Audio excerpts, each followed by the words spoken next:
Ciao, sono Michele Righetti. Oggi facciamo la lezione numero 19 di Bach. Vediamo quindi il 19° brano della raccolta dei 24 pezzi dal libro di Anna Magdalena. È un minuetto in tonalità di Do minore con 3 bemolli in chiave, quindi Si, Mi e La bemolle.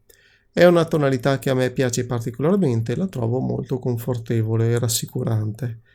Questo brano in particolare mi piace molto, soprattutto perché verso la fine troviamo questa sorta di progressione verso l'alto che fa la mano destra quasi una scala cromatica, ciò vuol dire toccando tutti i suoni, tasti bianchi e tasti neri, quasi tutti i suoni, mentre invece la mano sinistra armonizza questa pseudoscala in maniera molto particolare e il risultato è molto molto bello a mio avviso.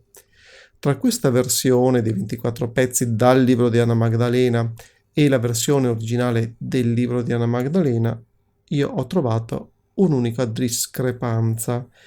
Nella quinta battuta, appena dopo il trillo, l'unico trillo che troviamo, vi è un La bemolle nella versione diremo originale, mentre invece nella versione che andiamo a suonare noi, questo La è un La naturale. Quindi i curatori della raccolta hanno ritenuto opportuno esplicitamente mettere un Be quadro. Francamente mi piace di più la versione che andiamo a suonare dei 24 pezzi. Qui sentiamo la versione originale del libro di Anna Magdalena.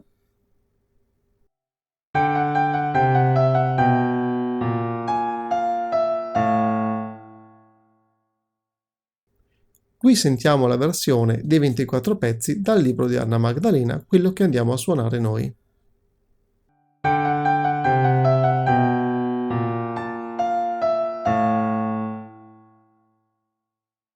Bene, adesso andiamo a suonare prima a mani separate e poi a mani unite.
Se questo video ti è piaciuto lascia un like ed iscriviti al canale.